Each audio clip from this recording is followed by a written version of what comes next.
بسم اللہ الرحمن الرحیم حامدا و مصلیا و مسلما اما بعد فاعوذ باللہ من الشیطان الرجیم بسم اللہ الرحمن الرحیم وَإِذِ ابْتَلَىٰ إِبْرَاهِيمَ رَبُّهُ بِكَلِمَاتٍ فَأَتَمَّهُنَّ قَالَ إِنِّي جَاعِلُكَ لِلنَّاسِ إِمَامًا قَالَ وَمِن ذُرِّيَّتِي قَالَ لَا يَنَالُ عَهْدِي الظَّالِمِينَ۔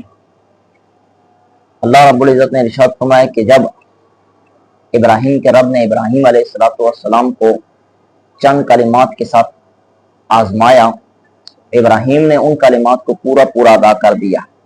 پھر رب نے فرمایا کہ میں تجھے لوگوں میں سے امام بناؤں گا، تو حضرت ابراہیم نے عرض کی میری ذریت میں سے بھی کسی کو امام بنا۔ رب تعالیٰ نے ارشاد فرمایا لا ینال عہد الظالمین، میرا وعدہ میرا عہد ظالموں کو نہیں پہنچتا۔ سامعین و حاضرین ناظرین گرامی قدر، اس آیت سے پہلے تک اہل کتاب کے اوپر جو اللہ رب العزت نے انعامات اور اکرامات اور اپنے احسانات کیے تھے ان کو بیان کیا۔ پہلے پارے کا جہاں پر پہلا پاؤ مکمل ہوتا ہے وہاں سے شروع کیا تھا یا بنی اسرائیل اذکروا نعمتی التی انعمت علیکم، اور اب یہاں پر جب ختم کیا تب بھی کیا یا بنی اسرائیل اذکروا نعمتی التی انعمت علیکم۔ پچھلی آیات کے اندر یعنی کہ آیت نمبر 122 کے اندر فرمایا کہ اے بنی اسرائیل تم میری ان نعمتوں کو یاد کرو میں نے جو تمہارے اوپر اپنے انعامات اور اکرامات کے طور پر کیے ہیں۔ اب اس کے بارے میں علماء اور مفسرین یہ کہتے ہیں کہ یہ تاکیداً ارشاد فرمایا گیا کہ دیکھو ہم نے تمہارے اوپر اتنے احسانات کیے، اتنے انعامات کیے ہیں، پھر بھی کیا ہے تم ہمارے محبوب رسول کریم صلی اللہ علیہ وسلم کے ساتھ کیا کر رہے ہو؟ اناد کر رہے ہو، بغض رکھ رہے ہو، حسد کر رہے ہو۔ تمہارا یہ کام نہیں بنتا۔ جب اتنے زیادہ انعامات ہو گئے، اتنے زیادہ احسانات ہو گئے، تو پھر تمہارا یہ کام بنتا ہے کہ تم ان کی اتباع کرو، ان کے پیچھے چلو، ان کی کیا کرو؟ پیروی کرو۔ لیکن تم کیا کر رہے ہو؟ اس کے ساتھ اناد کر رہے ہو، بغض کر رہے ہو، یہ تمہیں نہیں جچتا ہے۔ اب اللہ رب العزت نے حضرت ابراہیم علیہ السلام کے قصے کو بیان کیا۔ اب حضرت ابراہیم علیہ السلام کے قصے کو ذکر کرنے کی وجہ کیا؟ مفسرین کرام یہ کہتے ہیں کہ حضرت ابراہیم علیہ السلام جد الانبیاء ہیں، جو انبیاء کے بزرگ ہونے کی حیثیت سے تمام دین والے، چاہے وہ یہودی ہوں چاہے وہ نصرانی ہوں، اہل کتاب جتنے بھی ہیں وہ سارے کے سارے ان کے دلوں کے اندر حضرت ابراہیم علیہ السلام کی عزت، عظمت، شان، شوکت، قدر، رفعت، منزلت پائی جاتی ہے۔ تو اب رب تعالی نے ابراہیم کا قصہ بیان کر کے ارشاد فرمایا کہ تم ابراہیم کی قدر و منزلت کو جانتے ہو، حضرت ابراہیم علیہ السلام کی شان و شوکت کو مانتے ہو، تو پھر یہ یاد رکھو کہ میرا جو رسول محبوب کریم ہے یہ اس دین پر ہے جس دین کے اوپر حضرت ابراہیم علیہ السلام تھے۔ اس لیے حضرت محمد مصطفیٰ احمد مجتبی صلی اللہ علیہ وسلم کی اتباع کرو، ان کی تربیت کے ساتھ ان کے ساتھ پیش نہ ہو، ان کا اناد نہ کرو، ان کے ساتھ حسد اور بغض نہ کرو۔ دوسری بات یہ بھی یہاں پر علماء اور مفسرین نے یہ بیان کی ہے کہ جس وقت حضور علیہ السلام نے بیت المقدس کو قبلہ چھوڑ کر کعبۃ اللہ کو قبلہ بنایا تو اب اہل کتاب نے اعتراضات کرنے شروع کر دیے، سوالات کرنا شروع کر دیے۔ انہوں نے کہا کہ دیکھو بھائی محمد کو ایک دن کیا ہے اس قبلے کی طرف منہ کر کے پڑھتا ہے نماز، دوسرے دن دوسرے قبلے کی طرف منہ کر کے نماز پڑھتا ہے۔ تو اب انہوں نے اعتراضات کیے تو رب تعالیٰ نے حضرت ابراہیم کا قصہ ذکر کر کے فرمایا کہ تمہارے دلوں کے اندر حضرت ابراہیم کی شان و شوکت کیا ہے؟ بہت زیادہ۔ تو حضور علیہ السلام نے تو حضرت ابراہیم کے تعمیر کیے ہوئے کعبۃ اللہ کو کیا کیا ہے؟ سجدہ کیا، اس کو کیا کیا؟ بنایا، قبلہ بنایا۔ جب تم حضرت ابراہیم کے رفعت کے اور منزلت کے قائل ہو تو پھر حضور علیہ السلام نے جس کو کعبہ بنایا تو تم پھر اس پر اعتراض اور سوال اور جواب، سوالات و جوابات، اشکالات وارد نہ کرو۔ تو گویا کہ حضرت ابراہیم کا قصہ ذکر کر کے ان کو حضور علیہ السلام کی اتباع کی طرف کیا راغب کرنا ہے اور ان کو رغبت دلانا ہے کہ حضور کی کیا کرو؟ تم پیروی کرو اور حضور علیہ السلام جو کہیں اس کو کیا کر لو؟ تسلیم کر لو۔ رب تعالیٰ نے فرمایا وَإِذِ ابْتَلَىٰ إِبْرَاهِيمَ رَبُّهُ بِكَلِمَاتٍ، اس کا شان نزول جو ہے اس کے اندر متعدد اقوال ہے، لیکن جو دو قول ہیں وہ زیادہ کیا مرضی والے قول ہیں اور پسندیدہ قول ہے۔ پہلا قول یہ ہے کہ اللہ رب العزت نے حضرت ابراہیم علیہ السلام کو 30 کلمات کے ذریعے کیا کیا تھا؟ ان کو آزمایا تھا۔ ان 30 میں سے پہلے 10 کا ذکر جو ہے وہ سورہ توبہ کے اندر فرمایا الطائبون العابدون الحامدون السائحون الراکعون الساجدون الآمرون بالمعروف والناہون عن المنکر والحافظون لحدود اللہ وبشر المؤمنین. اور دوسرے 10 کا تعلق سورہ المؤمنون کے ساتھ ہے. قد افلح المؤمنون الذین هم فی صلاتهم خاشعون والذین هم عن اللغو معرضون والذین هم للزکاة فاعلون والذین هم لفروجهم حافظون الا علی ازواجهم او ما ملکت ایمانهم فانهم غیر ملومین فمن ابتغى وراء ذلك فاولئک هم العادون والذین هم لاماناتهم وعهدهم راعون والذین هم علی صلاتهم یحافظون. اور 10 کا تعلق سورہ احزاب کے ساتھ فرمایا ان المسلمین والمسلمات والمؤمنین والمؤمنات والقانتین والقانتات والصادقین والصادقات والصابرین والصابرات والخاشعین والخاشعات والمتصدقین والمتصدقات والصائمین والصائمات والحافظین فروجا والحافظات والذاکرین اللہ کثیرا والذاکرات اعد اللہ لهم مغفرۃ واجرا عظیما. تو یہ 30 کلمات کے ساتھ حضرت ابراہیم علیہ السلام کو امتحان میں ڈالا گیا. ان کی کیا کی گئی؟ آزمائش کی گئی. تو اب انہوں نے اس امتحان کو کیا کر لیا؟ کامیابی اور حسن خوبی کے ساتھ کیا کیا؟ کامیاب کر لیا. اس لیے رب تعالیٰ نے فرمایا فَأَتَمَّهُمْ. دوسرا شان نزول سبب نزول یہ بیان کیا گیا کہ حضرت ابراہیم علیہ السلام کو 10 چیزوں کے ساتھ آزمائش میں ڈالا گیا، جس میں سے 5 کا تعلق سر کی طہارت کے ساتھ ہے اور 5 کا تعلق پورے جسم کی طہارت کے ساتھ ہے.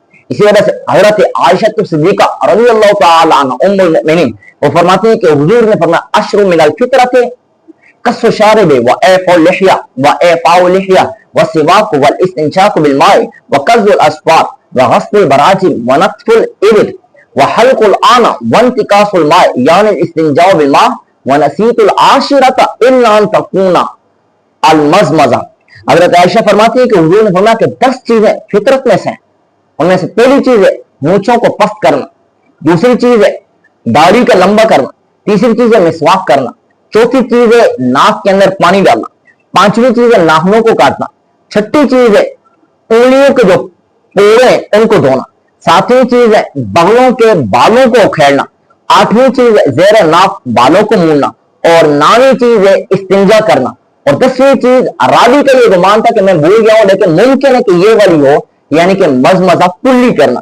یہ 10 چیزوں کے ساتھ ان کو کیا کیا گیا؟ آزمایا گیا. یعنی کہ یہ 10 احکام حضرت ابراہیم علیہ السلام پر نازل کیے گئے. تو پھر انہوں نے ان احکام کو کیا کیا؟ اپنے اوپر بھی لاگو کیا اور لوگوں کو بھی کیا کی؟ اس کی تعلیم دی.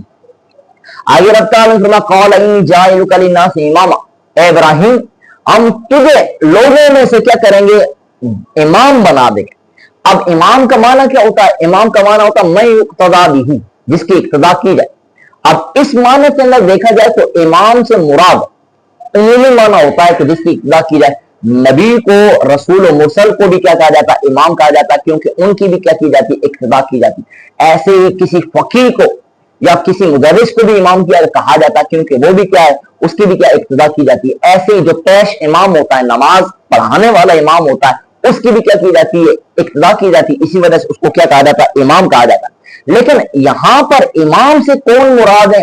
علامہ راضی نے یہاں پر ذکر کیا کہ یہاں امامت سے مراد نبوت کا عہدہ ہے، کہ رب تعالیٰ فرماتا ہے کہ ہم آپ کو کیا بنا دیں گے؟ نبی بنا دیں گے. اب امام کے اندر اہل تشیع اور اہل سنت والجماعت کا کیا بہت بڑا اختلاف پایا جاتا ہے. ہمارے نزدیک یہاں امام سے مراد کیا؟ نبی. لیکن اہل تشیع سے مراد یہاں پر امام سے مراد کیا ہے؟ امام ہے. اور امام کی جو ڈیفینیشن ہے اہل تشیع کے مکتب کے اندر، ان کے فکر کے اندر، وہ کہتے ہیں کہ امام سے مراد وہ ہے کہ جو دنیاوی حکومت کرنے والا ہو، اللہ کے احکام و حدود کو جاری کرنے والا ہو اور دینی تربیت کرنے والا ہو، یعنی کہ لوگوں کے ظاہر اور باطن کو کیا کرنے والا ہو؟ پاک صاف کر کے شریعت کے مطابق بنانے والا ہو. اب اس کو کیا کہتے ہیں؟ یہ امام کہتے ہیں. اور یہ بات یاد رکھیں کہ یہ جو مقام و مرتبہ، یہ جو منصب ہے امامت کا، اس ڈیفینیشن کے مطابق اہل تشیع حضرات کہتے ہیں کہ یہ امامت والا منصب رسالت اور نبوت سے بھی کیا ہے؟ بڑھ کر ہے. وہ کہتے ہیں کہ رسول اور جو نبی ہوتا ہے اس کا کام صرف اور صرف ارات الطریق ہوتا ہے. ارات الطریق کا مطلب یہ ہوتا ہے کہ کسی کو رستہ دکھا دینا، منزل تک نہ پہنچانا نہیں، منزل تک نہ پہنچایا جائے. اب شاید ممکن ہے کہ جس کو راستہ دکھایا گیا وہ منزل تک پہنچ جائے، اور یہ بھی ممکن ہے کہ وہ رستے کے اندر کیا ہو جائے؟ بھٹک جائے، راہ تک، رستے تک نہ پہنچے.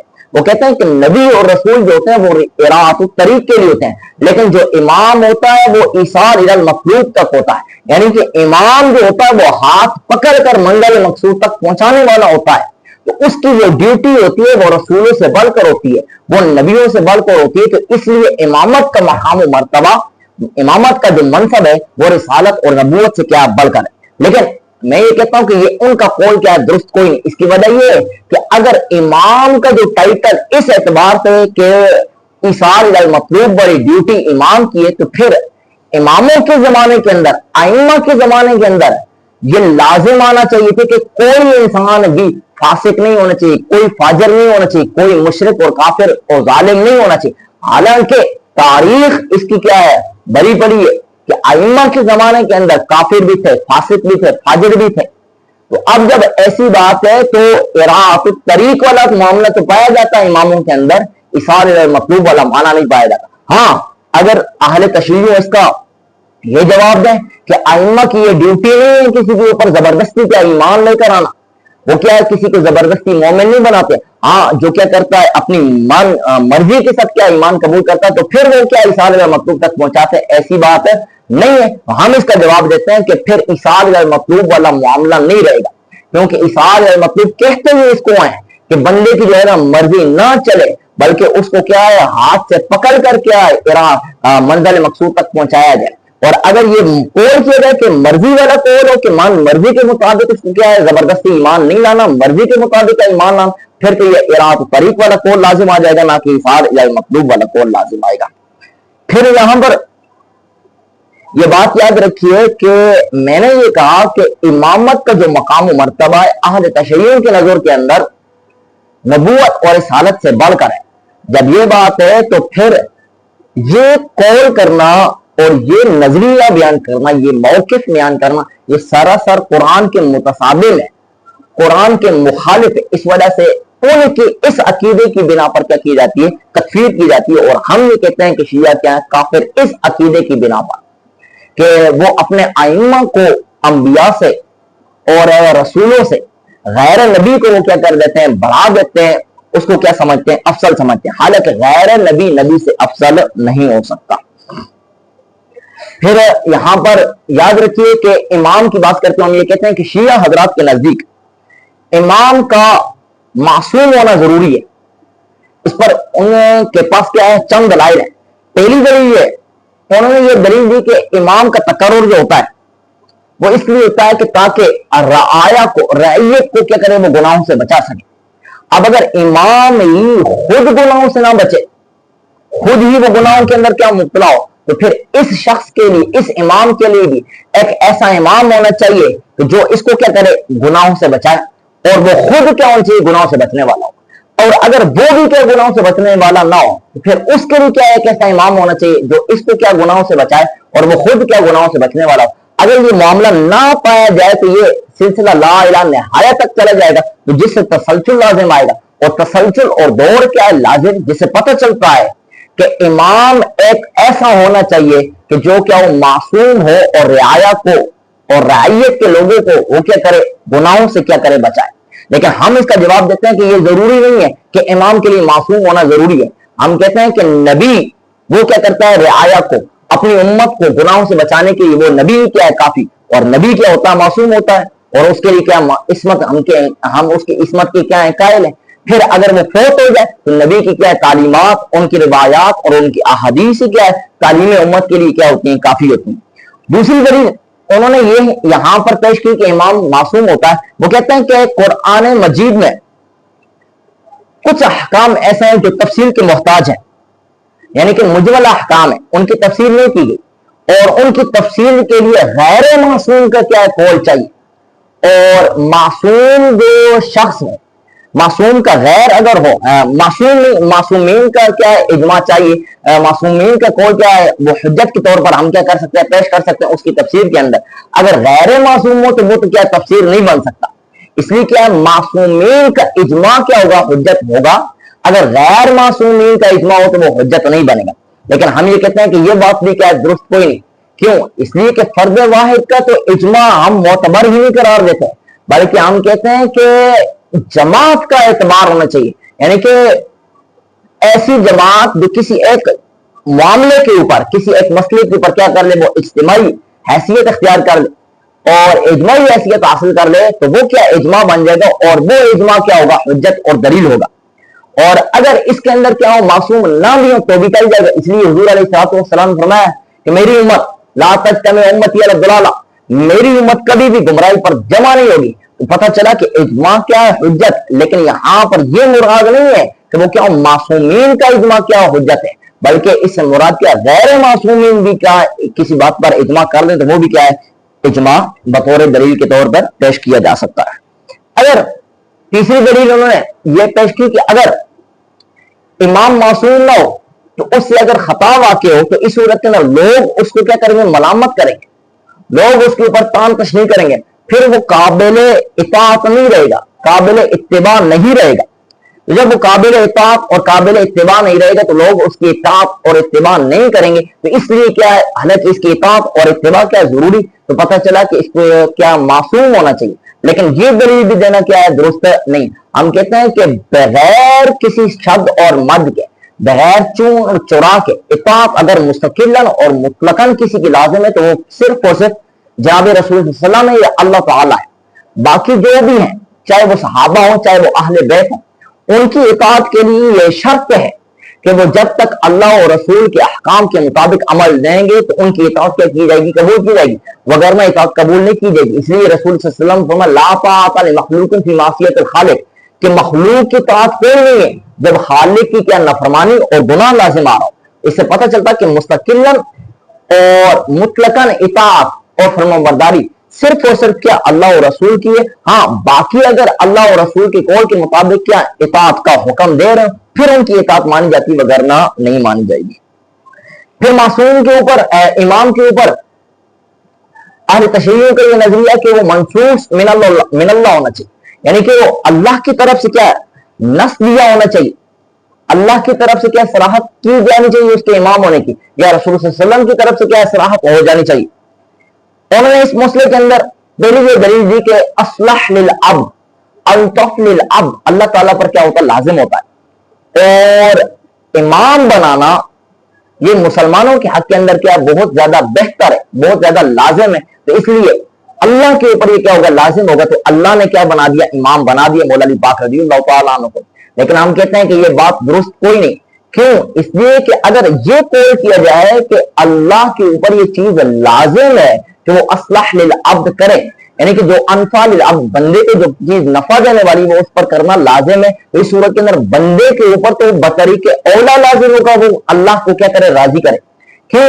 اس لیے کہ اگر کسی سے بات منوانے کے لیے اس کا اپنا اور اس کو اپنا تابع بنانا پڑے تو یہ اس سے بہتر ہے کہ اس کی کیا ہے، خدمت کر کے اس کا خود تابع بن جائے۔ اس لیے بندہ یہاں پر اگر کیا کرے، اللہ کو خوش کرے تو وہ اس کے لیے کیا ہوگا، زیادہ بہتر ہوگا۔ دوسرا یہاں پر انہوں نے یہ بھی دلیل پیش کی کہ امام کیا ہوگا، منصوص من اللہ ہوگا۔ وہ کہتے ہیں کہ قرآن تحریف اور تنقیص، اجمال اور تغییر کا قبول کرنے والا، اس کے اندر ذاتی کمی ہو سکتی ہے۔ ایک امام ہونا چاہیے جو اس کے اندر تحریف کرنے سے کیا کرے، روکے، اس کے اندر زیادتی اور کمی کرنے سے وہ کیا کرے، روکے۔ تو وہ کہتے ہیں کہ حضور علیہ الصلوۃ والسلام جب بیمار تھے تو حضور نے فرمایا قلم دوات منگوائی، حضور نے فرمایا کہ لے کر آؤ کہ میں اس کی کیا کروں، ایک بندے کو اپنے جانشین بنا دوں، ایک خلیفہ بنا دوں، ایک امام بنا دوں، تاکہ قرآن کو کیا کی جائے، حفاظت کے اندر لے لیا جائے، اس کے اندر کمی زیادتی نہ کی جائے۔ لیکن ایک شخص نے کیا کیا، منع کر دیا، قلم دوات نہیں دی اور کہا کہ ہمیں قرآن کیا ہے، کافی۔ پھر رسول صلی اللہ علیہ وسلم نے حضرت مولا علی پاک رضی اللہ تعالیٰ عنہ کو کیا کیا، اپنا جانشین مقرر کیا، فرمایا انما انت منذر ولکل قوم ہاد، فرمایا کہ میں کیا ہوں، ڈر سنانے والا ہوں اور ہر قوم کے لیے ہادی۔ وہاں پر ملا باقر مجلسی نے تفسیر کرتے ہوئے کہا کہ منذر سے مراد حضور کی ذات ہے اور ہادی سے مراد مولا علی پاک رضی اللہ تعالیٰ عنہ کی ذات ہے۔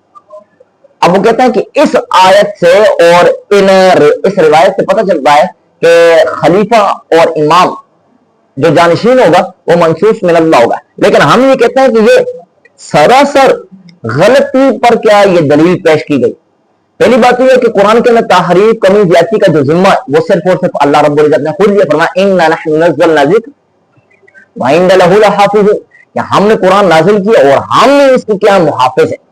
جب خود اللہ رب العزت حفاظت کرنے والا ہے تو پھر کسی امام کی ضرورت ہی نہیں کہ وہ کیا کرے، اس کی حفاظت کرے۔ دوسرا انہوں نے جو یہ کہا کہ ایک شخص نے کیا قلم دوات نہیں دی حضور علیہ الصلوۃ والسلام کو کہ حضور کیا خلیفہ لکھنا چاہ رہے تھے، انہوں نے کہا کہ ہمیں کیا قرآن کافی، یہ دلیل بھی کیا ہے سراسر غلط بات ہے۔ حضرت عمر فاروق رضی اللہ تعالیٰ عنہ نے حضور کی طبیعت کے پیش نظر کہ کمزوری ہے حضور کو، اگر ہم لکھنے کے لیے لکھوانے کے لیے کچھ دیں گے تو حضور کے اندر اور زیادہ نکاحت اور کمزوری آ جائے گی، تو یہ مجھے برداشت نہیں، اس لیے نہیں دی۔ لیکن انہوں نے اس کو کیا بڑھا چڑھا کر اس طرح بیان کیا کہ حضرت عمر فاروق رضی اللہ تعالیٰ عنہ کی تنقید کرنا شروع کر دی۔ اور دوہرا معیار ان کا یہاں پر یہ دیکھیے کہ جب 18 ذی الحج غدیر خم آتی ہے، وہاں پر یہ کہتے ہیں کہ حضور علیہ الصلوۃ والسلام نے حضرت مولا علی پاک کو خلیفہ منتخب کر دیا، خلیفہ بنا دیا۔ اور جب حدیث کرپاس کی باری آتی ہے تو وہ کہتے ہیں کہ حضور نے قلم دوات منگوائی تھی لکھنے کے لیے لیکن حضور نے لکھا نہیں۔ پھر یہاں پر تو کیا تعارض آ رہا ہے، ایک طرف کہہ رہے ہیں کہ حضور نے بنا دیا، دوسری طرف کہہ رہے ہیں کہ لکھنا چاہ رہے تھے لیکن لکھا نہیں ہے۔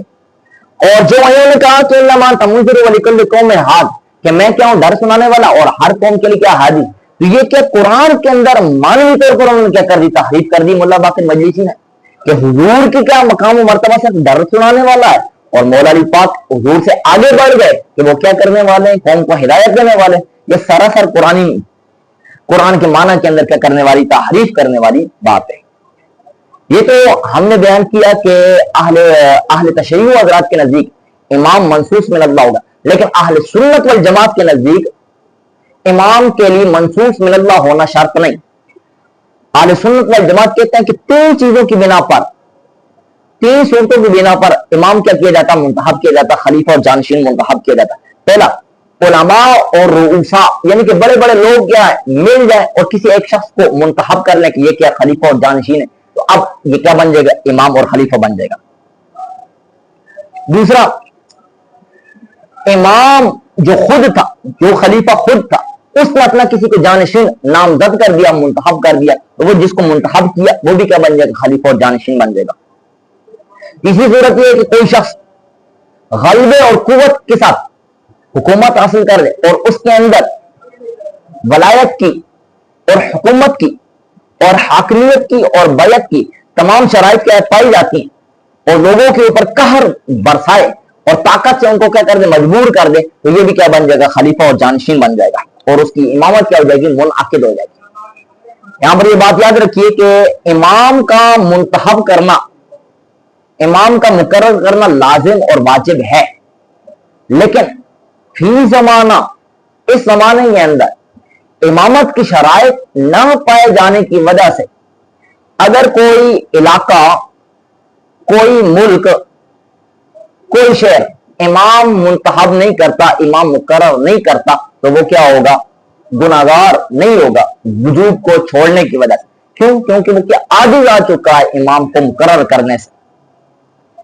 آگے فرمایا لا ینال عہد الظالمین، حضرت ابراہیم نے عرض کی یا باری تعالیٰ کہ مجھے تو کوئی امام بنائے گا، نبوت عطا کرے گا، پھر میری ذریت، تو فرمایا لا ینال عہد الظالمین، میرا وعدہ نبوت والا کسی ظالم کو نہیں ملتا۔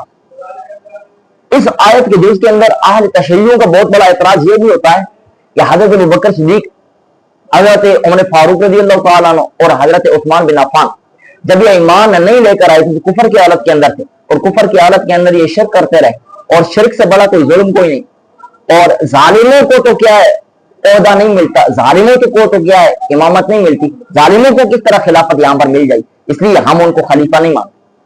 تو ہم اس کا جواب یہ دیتے ہیں کہ رب تعالیٰ نے فرمایا لا ینال عہد الظالمین، کہ ظالموں کو میرا وعدہ نہیں پہنچا جس وقت وہ ظلم کر رہے ہوں۔ ہاں اگر وہ ظلم سے دستبردار ہو جائیں، ظلم سے کیا معزول ہو جائے، ظلم کو کیا کر دیں، چھوڑ دیں اور عدل کی طرف آ جائے، انصاف کی طرف آ جائیں، تو پھر کیا ہے میرا وعدہ کیا ان کو مل سکتا ہے۔ اب حضرت ابراہیم، حضرت ابوبکر صدیق، حضرت عمر فاروق، حضرت عثمان بن عفان اگرچہ کفر کی حالت کے اندر ہے لیکن شرک کبھی نہیں کیا، اور اگر کر بھی لیا پھر جب وہ ایمان کی حالت کے اندر آئے، مومن بنے، تو اب جب انہوں نے ایمان اور اسلام کے اوج کو پا لیا، کمال اسلام کو پا لیا، کمال سعادت کو پا لیا، تو اب اگر وہ امامت اور خلافت کے مستحق مان گئے تو یہ اس قول کی کیا ہوگا؟ مخالف اور معارض نہیں ہوگا۔ حق تعالیٰ میں صحیح معنوں کے اندر سمجھ آتا ہے۔